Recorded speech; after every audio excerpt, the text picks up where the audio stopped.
નમસ્તે મિત્રો, હું છું નવરંગ સાયન અને સ્વાગત છે આપનું આઈ એમ ગુજરાતના અમેરિકા સ્પેશિયલ ન્યૂઝ બુલેટિનમાં. બુધવાર ડિસેમ્બર 17ના બુલેટિનમાં જોઈશું જોર્જિયામાં ગેમિંગ મશીન્સ ધરાવતા એક સ્ટોરમાંથી અરેસ્ટ કરાયેલા ગુજરાતી યુવકના સમાચાર. જાણીશું ટેરિફની રેવન્યુ $200 બિલિયન પાર થતા હવે ક્યારે ટેરિફ ડિવિડન્ડ જાહેર કરવાના છે ડોનાલ્ડ ટ્રમ્પ, તેમજ અમેરિકાએ વધુ 20 દેશો પર મૂકેલા ટ્રાવેલ બેનનો રિપોર્ટ અને અમેરિકાનો નવેમ્બર 2025નો જોબ રિપોર્ટ કેમ ચિંતા ઉપજાવે તેવા સંકેત આપી રહ્યો છે તેની માહિતી, તેમજ છેલ્લે યુકેમાં કડક બની રહેલા ઇમિગ્રેશન એન્ફોર્સમેન્ટ વચ્ચે એક માર્કેટમાંથી ઇન્ડિયન્સ સહિતના 11 ઇલીગલ ઇમિગ્રન્ટ્સની ધરપકડના સમાચાર આજના આ બુલેટિનમાં. જોર્જિયામાં ગેમિંગ મશીન્સ ધરાવતા એક સ્ટોરમાં જોબ કરતા ગુજરાતીની ધરપકડ કરવામાં આવી છે. આ શખ્સ પર ગેમિંગ મશીનમાં જીતાયેલી પ્રાઇઝ મની કસ્ટમરને કેશમાં આપવાનો આરોપ હતો. ડિસેમ્બરમાં જ બનેલી આ ઘટનામાં અરેસ્ટ થયેલી વ્યક્તિ અમેરિકામાં ઇલીગલી રહેતી હતી, પણ તેની પાસે વર્ક પરમિટ હોવાનું જાણવા મળી રહ્યું છે. જે સ્ટોરમાં તે કામ કરતો હતો ત્યારે તેને કલાકનો $14 પગાર મળતો હતો, પણ હવે તે જેલમાંથી છૂટી શકશે કે નહીં તે અંગે કશું જ કહી શકાય તેમ નથી. અત્યાર સુધી આ કોઈ સિરિયસ ક્રાઇમ નહોતો ગણાતો, પરંતુ હવે કોઈ સ્ટેટસ વિના રહેતો ઇમિગ્રન્ટ ગમે તેવા ગુનામાં પકડાય તો પણ તેની માહિતી આઈસ સુધી પહોંચી જતી હોવાથી નાની મેટર પણ હવે મોટું સ્વરૂપ ધારણ કરી શકે છે. અને આ ગુજરાતીના કેસમાં પણ કંઈક આવું જ થયું છે. સૂત્રોનું માનીએ તો આવા અમુક કેસમાં કેટલાક ગુજરાતીઓના સ્ટોર્સ પણ બંધ થયા છે. જોર્જિયામાં ગેમિંગ મશીન્સ લીગલ છે, પણ પ્રાઇઝ મનીની કેશમાં ચૂકવણી કરવી ઇલીગલ છે. અગાઉ પણ આવા મામલામાં ઢગલાબંધ ગુજરાતીઓ પકડાઈ ચૂક્યા છે, જેમને કોર્ટ તુરંત જ બોન્ડ પર છોડી દેતી હતી, પણ હવે આ બધું બંધ થઈ ચૂક્યું છે. જોર્જિયાના જે ગુજરાતીની ધરપકડ થઈ છે તેનાથી તેની બાજુમાં જ રહેતો બીજો એક ગુજરાતી એટલો બધો ડરી ગયો હતો કે તેણે પણ પોતાની જોબ છોડી બીજા સ્ટેટમાં મૂવ થવાની તૈયારી કરી લીધી છે. આ બાબતથી માહિતગાર એક ગુજરાતીએ અમારી સાથે વાત કરતા જણાવ્યું હતું કે ગેમિંગ મશીનવાળા હજુ પણ કેશ પે આપે જ છે, પણ મોટા કામકાજ ધરાવતા અમુક લોકોએ ક્રેડિટ કાર્ડ આપવાનું શરૂ કર્યું છે, જ્યારે કેટલાક ભેજાબાજો કેશ રજિસ્ટર પર પેમેન્ટ આપવાને બદલે કેમેરાથી બચવા સ્ટોરની બહાર નીકળીને પણ પૈસા આપી રહ્યા છે. જોકે જ્યાં કેશ પે આઉટ ચાલુ છે ત્યાં કામ કરતા એમ્પ્લોયી હવે જોબ કરતા ડરી રહ્યા છે, અને હાલ વર્ક પરમિટવાળાની ખાસી ડિમાન્ડ હોવાથી લોકો આડેધડ જોબ પણ ચેન્જ કરવા લાગ્યા છે, જેના લીધે ઓનર્સ દોડતા થઈ ગયા છે. જે સ્ટેટ્સમાં ગેમિંગ મશીન્સ ઇલીગલ છે ત્યાં પણ લોકલ પોલીસ આ એક્ટિવિટી સાથે સંકળાયેલા લોકો પર ભીંસ વધારી રહી છે. જેમ કે ફ્લોરિડામાં ચાલુ વર્ષમાં અનેક ગેમિંગ આર્કેડ્સ અને બિઝનેસીસ પર રેડ થઈ છે, જેમાં અમુક ગુજરાતીઓ પણ અરેસ્ટ થયા છે અને કેટલાકને ડિપોર્ટ થવાનો પણ વારો આવ્યો છે. કંટાકીમાં પણ 2026થી નવો કાયદો અમલમાં આવી રહ્યો છે, જેમાં ટોબેકો વેચનારા માટે પણ એબીસીનું લાયસન્સ ફરજિયાત કરી દેવાતા ગેમિંગ મશીન્સ ચલાવતા અને અત્યાર સુધી આલ્કોહોલ ન વેચી લો એન્ફોર્સમેન્ટ એજન્સીથી બચી જતા ગુજરાતી સહિતના બિઝનેસ ઓનર્સ ટેન્શનમાં આવી ગયા છે. ગેમિંગ મશીન્સ સિવાય ગેરકાયદે નશીલા પદાર્થ વેચતા લોકો સામે પણ અલગ અલગ સ્ટેટ્સમાં સખ્ત કાર્યવાહી થઈ રહી છે. સાઉથ કેરોલાઇનામાં આવા જ એક મામલામાં ગુજરાતી સહિત ડઝનબંધ એશિયન્સની ધરપકડ તાજેતરમાં જ કરવામાં આવી હતી. જે સ્ટોર્સ અથવા ગેસ સ્ટેશન્સમાં ગેમિંગ મશીન્સ ચાલતા હોય છે ત્યાં ક્રાઇમ થવાનું પ્રમાણ પણ વધારે રહે છે. જોર્જિયાના વોર્ન રોબિન્સમાં સોમવારે બનેલી આવી જ એક ઘટનામાં ગેમિંગ મશીન રમવા આવેલી એક મહિલાએ પૈસા બાબતે માથાકૂટ થતાં સ્ટોરમાં કેશિયર તરીકે કામ કરતી એક 32 વર્ષીય મહિલાને ગોળી મારી દીધી હતી. આ મામલામાં 39 વર્ષીય હુમલાખોરની ધરપકડ કરી લેવામાં આવી છે. જ્યારે જેને શૂટ કરવામાં આવી હતી તે મહિલાની હાલત સ્થિર છે, પણ તેની ઓળખની કોઈ વિગતો જાહેર નથી કરાઈ. ચિલ્ટન પ્લેસમાં આવેલા ફ્રેન્ડલી ફૂડ સ્ટોર નામના સ્ટોરમાં સવારે 10 વાગ્યા શૂટિંગ થયું હોવાનો 911 પર કોલ આવ્યો હતો. ઘટના સ્થળ પર પહોંચેલી પોલીસે ગોળી વાગવાથી ઘાયલ થયેલી મહિલા એમ્પ્લોયને હોસ્પિટલ પર ખસેડી હતી, જ્યારે શૂટર તે વખતે સ્પોટ પરથી નાસી ગઈ હતી, જેની નજીકમાંથી ધરપકડ તે જ વખતે કરી લેવાઈ હતી. હાલ તે હ્યુસ્ટન કાઉન્ટી જેલમાં બંધ છે અને તેના પર હિંસક હુમલા ઉપરાંત બેટરી ચાર્જ લગાવવામાં આવ્યો છે. ડોનાલ્ડ ટ્રમ્પ ટેરિફથી થઈ રહેલી આવક દ્વારા ટેક્સ પેયર્સને $2,000નું ટેરિફ ડિવિડન્ડ ચૂકવવાની વાત કરી રહ્યા છે, ત્યારે કસ્ટમ્સ એન્ડ બોર્ડર પ્રોટેક્શન દ્વારા જાહેર કરવામાં આવેલા લેટેસ્ટ આંકડા અનુસાર ચાલુ વર્ષે ટેરિફથી થયેલી આવકે અત્યાર સુધીના તમામ રેકોર્ડ્સ તોડી નાખ્યા છે. સીબીપીએ જણાવ્યું છે કે 2025માં 200 બિલિયનથી પણ વધુની રકમ ટેરિફ તરીકે કલેક્ટ કરવામાં આવી છે. આમ તો ટ્રમ્પે ટેરિફથી ટ્રિલિયન્સ ઓફ ડોલર્સની આવક થશે તેવી વાતો કરી હતી, પણ તેની સરખામણીએ ચાલુ વર્ષમાં થયેલી રેવન્યુનો આંકડો ઘણો ઓછો રહ્યો છે. જોકે તેમ છતાંય $200 બિલિયન કોઈ નાનો આંકડો નથી, પણ ટ્રમ્પ જે ટેરિફ ડિવિડન્ડ ચૂકવવા માંગે છે તેના માટે આ રકમ કદાચ ઓછી પડી શકે છે. ટેરિફનો મામલો હાલ અમેરિકાની સુપ્રીમ કોર્ટમાં પણ પેન્ડિંગ છે અને કોસ્ટકો સહિતના કેટલાક બિઝનેસીસે પોતે અત્યાર સુધી ચૂકવેલા ટેરિફનું રિફંડ માંગી સરકાર સામે લોસૂટ ફાઇલ કર્યો છે. આમ તો ટ્રમ્પે પોતાની પહેલી ટર્મમાં પણ ટેરિફ લાગુ કર્યા હતા, પણ તે વખતે મામલો કોર્ટમાં નહોતો ગયો. સુપ્રીમ કોર્ટ સરકારની તરફેણમાં ચુકાદો આપશે કે કેમ તે જૂન 2026 સુધીમાં સ્પષ્ટ થઈ શકે છે. તેવામાં ટ્રમ્પ સીધી અથવા આડકતરી રીતે કોર્ટ પર ઘણા સમયથી ટેરિફને યથાવત રાખવા માટે પ્રેશર કરી રહ્યા છે. જો સુપ્રીમે સરકારની વિરુદ્ધમાં ચુકાદો આપ્યો તો ટ્રમ્પ એડમિનિસ્ટ્રેશને જે બિલિયન્સ ઓફ ડોલર્સની રેવન્યુ થઈ છે તે રિફંડ આપી દેવી પડશે.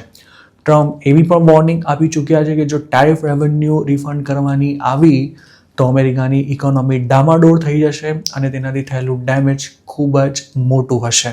જાન્યુઆરી 20થી ડિસેમ્બર 15ના ગાળામાં ટ્રમ્પે ટેરિફને લગતા 40 જેટલા અલગ અલગ એક્ઝિક્યુટિવ ઓર્ડર્સ સાઇન કર્યા છે. એપ્રિલમાં ટેરિફ ઓફિશિયલી લાગુ થયા હતા અને નવેમ્બરમાં તેની આવકમાં પહેલીવાર સામાન્ય ઘટાડો જોવા મળ્યો હતો. સીબીપીના રેકોર્ડ અનુસાર ગયા મહિને ટેરિફ રેવન્યુ $30.75 બિલિયન હતી, જે ઓક્ટોબરમાં $31.15 બિલિયન નોંધાઈ હતી.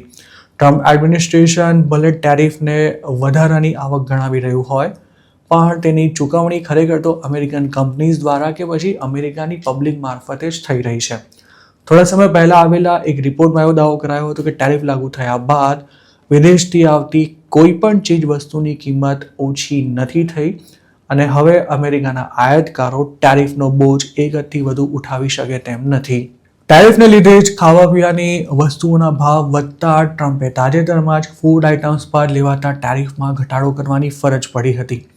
ટ્રમ્પ ભલે હાલ ટેરિફ ડિવિડન્ડ આપવાની વાતો કરી રહ્યા હોય, પણ તેમાં $300 બિલિયનથી પણ વધુનો ખર્ચો થાય તેમ છે, જેની સરખામણીએ ટેરિફથી થયેલી આવક ઘણી ઓછી રહી છે. આમ તો ટ્રમ્પે ચીનનું નાક દબાવવા માટે પણ તેના પર જંગી ટેરિફ લગાવ્યો હતો, પણ તેમ છતાંય ચાલુ વર્ષના પહેલા 11 મહિનામાં ચીનની ટ્રેડ સરપ્લસ $1 ટ્રિલિયન રેકોર્ડ સ્તરે પહોંચી ગઈ હતી. અમેરિકાના વલણથી નારાજ ચીને યુએસ પાસેથી સોયાબીન સહિતની વસ્તુઓ ખરીદવાનું પણ ખૂબ જ ઓછું કરી દેતા ટેરિફને લીધે ઉલટાનું અમેરિકાના ખેડૂતોને જંગી નુકસાન થયું છે, જેને સરભર કરવા માટે ટ્રમ્પે હાલમાં જ $12 બિલિયન પેકેજની પણ જાહેરાત કરી હતી.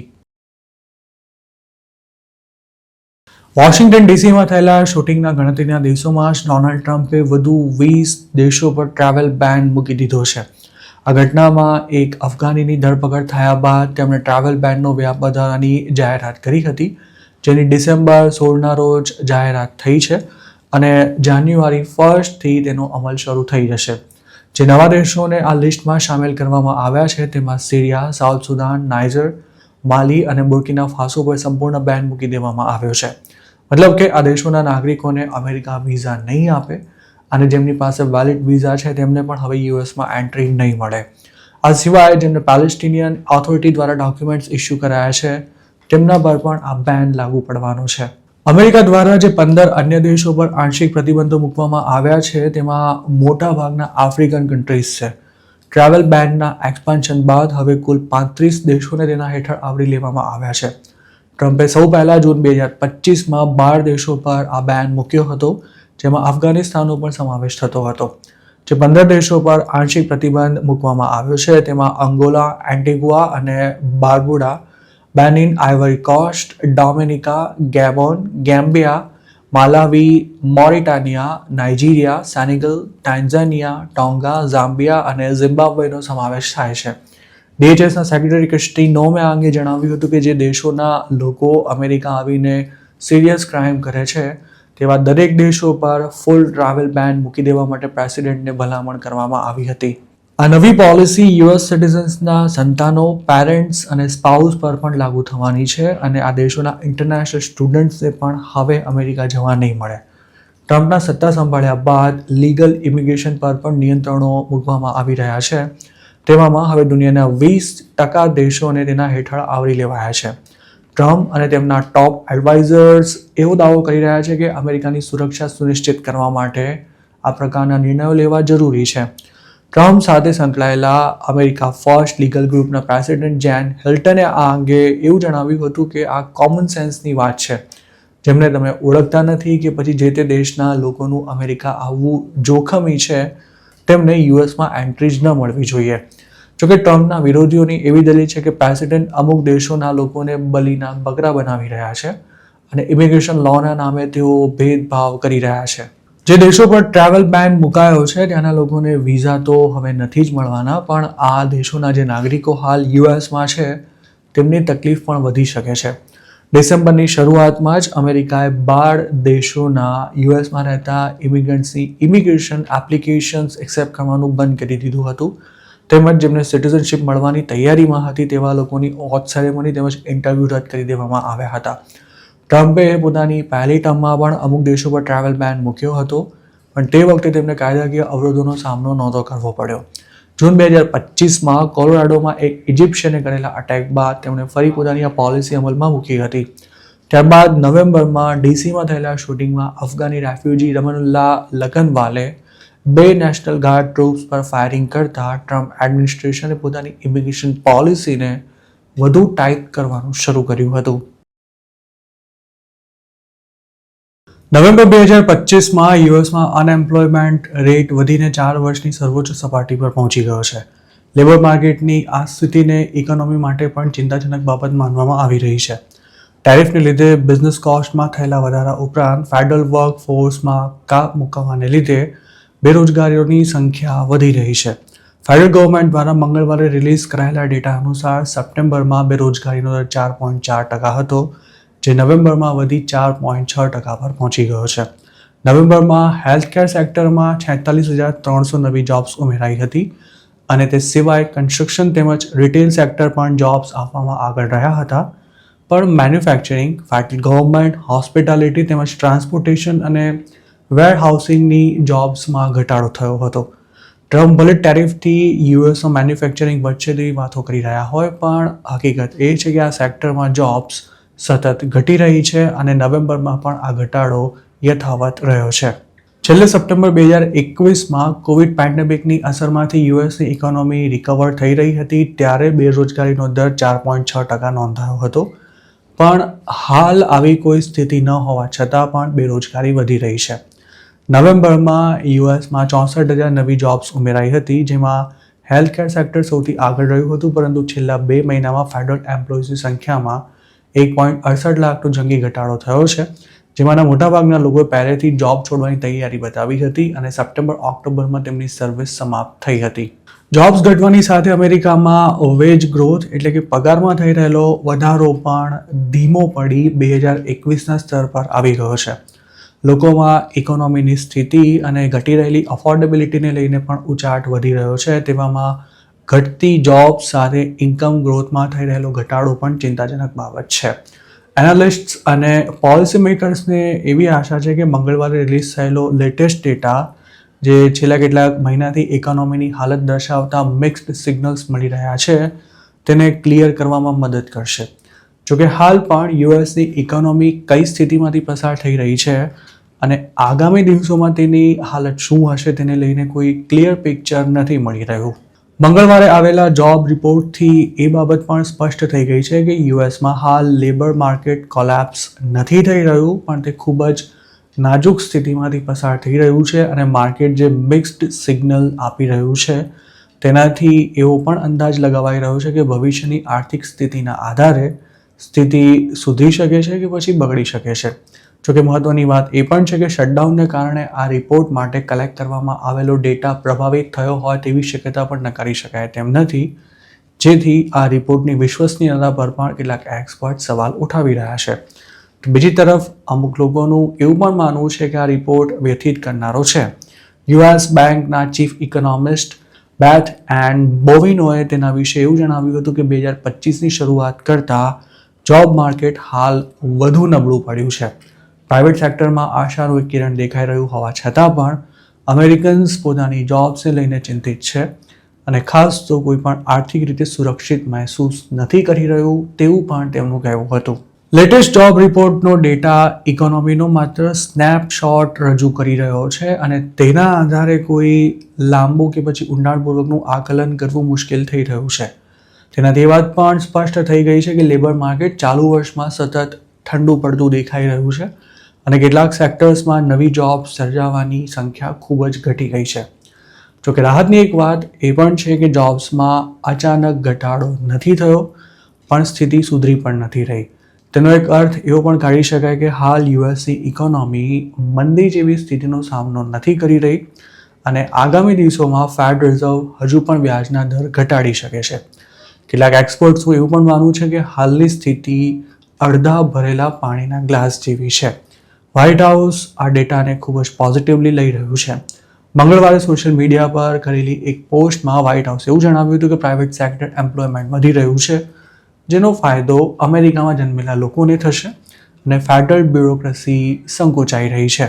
યુકે હવે દેશમાં ઇલીગલી રહેતા અથવા કામ કરતા લોકો પર તવાઈ બોલાવવાનું શરૂ કર્યું છે, જેના ભાગરૂપે તાજેતરમાં જ હાથ ધરવામાં આવેલી કાર્યવાહીમાં ઇન્ડિયન સહિતના કુલ 11 ઇલીગલ વર્કર્સની ક્રિસમસ માર્કેટમાંથી ધરપકડ કરવામાં આવી હતી.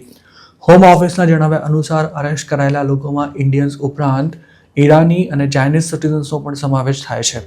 આ તમામ લોકોને સરીમાં આવેલા કેમ્પટન પાર્ક માર્કેટમાંથી ગત ગુરુવારના રોજ અરેસ્ટ કરાયા હતા અને આ જ લોકેશન પર આવેલી અન્ય એક પ્રોપર્ટીમાંથી 2 ઇન્ડિયન્સની ધરપકડ થઈ હતી. હોમ ઓફિસે એમ પણ જણાવ્યું છે કે અરેસ્ટ કરાયેલા 5 લોકોને ડિપોર્ટ કરવાની કાર્યવાહી હાથ ધરાઈ છે અને આ લોકો હાલ કસ્ટડીમાં છે, જ્યારે બાકીના 6 લોકોને ઇમિગ્રેશન બેલ પર રિલીઝ કરી દેવાયા છે. જોકે અરેસ્ટ કરાયેલા લોકોના નામ સહિતની કોઈ પણ વિગતો હોમ ઓફિસે જાહેર નથી કરી. આ કાર્યવાહીમાં હોમ ઓફિસની Immigration Enforcement team, Surrey police અને South East Regional Organised Crime Unit સામેલ થયા હતા. Home Office Immigration Enforcement Inspector Sam મલ્હોત્રાએ આ અંગે એવું જણાવ્યું હતું કે યુકેમાં કોઈ સ્ટેટસ વિના રહેતા કે પછી ઇમિગ્રેશન રૂલ્સનો ભંગ કરતા લોકો માટે કોઈ જ જગ્યા નથી. તેમણે એમ પણ કહ્યું હતું કે આવા લોકોને શોધવા માટે home office round the clock કામ કરી રહી છે અને જે પણ ઇલીગલ વર્કર અથવા ઇમિગ્રન્ટ ઓથોરિટીના હાથમાં આવશે તેનો તાત્કાલિક દેશ નિકાલ કરાશે. હાલ આખા યુકેમાં અગાઉ ક્યારે પણ ન થયું હોય તેવું આક્રમકતા સાથે ઇમિગ્રેશન એન્ફોર્સમેન્ટ કરવામાં આવી રહ્યું છે, જેમાં ઘણા ઇન્ડિયન્સ પણ લો એન્ફોર્સમેન્ટ એજન્સીઝના હાથમાં આવી ગયા છે. ઓક્ટોબર 2024થી સપ્ટેમ્બર 2025ના ગાળામાં યુકેમાં 11,000 જેટલી ઇમિગ્રેશન રેડ્સ થઈ હતી, જેમાં 8,000 ઇલીગલ ઇમિગ્રન્ટ્સની ધરપકડ કરવામાં આવી હતી. યુકેમાં નવી સરકાર સત્તા પર આવી છે ત્યારથી દેશમાં રહેતા લગભગ 50,000 જેટલા ઇલીગલ ઇમિગ્રન્ટ સામે કાર્યવાહી શરૂ કરાઈ છે. યુકે ગવર્મેન્ટનો ટાર્ગેટ આ તમામ લોકોને બની શકે તેટલું જલ્દી ડિપોર્ટ કરી દેવાનો છે. યુકેમાં ઇલીગલી રહેતા ઇન્ડિયન્સ સહિતના લોકો ફૂડ ડિલિવરી કરવાની સાથે સાથે કેશમાં અલગ અલગ પ્રકારની જોબ્સ કરતા હોય છે. આમ તો લીગલ ઇમિગ્રન્ટ્સ જ ફૂડ ડિલિવરીનું કામ કરી શકે છે, પણ ઇલીગલ ઇમિગ્રન્ટ્સ ગોઠવણથી બીજાના નામનું આઈડી યુઝ કરીને આ કામ કરતા હોય છે. સિસ્ટમમાં રહેલા આ લૂપ હોલને બંધ કરવા માટે પણ યુકેની ઓથોરિટીએ કાર્યવાહી શરૂ કરતા તમામ ફૂડ ડિલિવરી પ્લેટફોર્મ્સને કોઈ ઇલીગલ વર્કર કામ ન કરી શકે તે સુનિશ્ચિત કરવા માટે જણાવાયું છે. આ ઉપરાંત જે બિઝનેસ ઓનર્સ સ્ટેટસ ન ધરાવતા વર્કર્સને કેશમાં જોબ આપે છે તેમને પણ તાકીદ કરવામાં આવી છે કે જો તેમણે કાયદાનો ભંગ કર્યો તો તેમને આકરો દંડ ભરવો પડશે તેમજ તેમનું લાયસન્સ પણ રદ થઈ શકે છે. છેલ્લા એકાદ વર્ષમાં યુકે અનેક બિઝનેસ ઓનર્સ પાસેથી પણ મોટો દંડ વસૂલ કર્યો છે. ઇન્ડિયન્સની જ વાત કરીએ તો યુકેમાં ઇલીગલી રહેતા દેશીઓમાં મોટાભાગના સ્ટુડન્ટ કે પછી અલગ અલગ પ્રકારના વર્ક વિઝા પર આવેલા લોકો છે.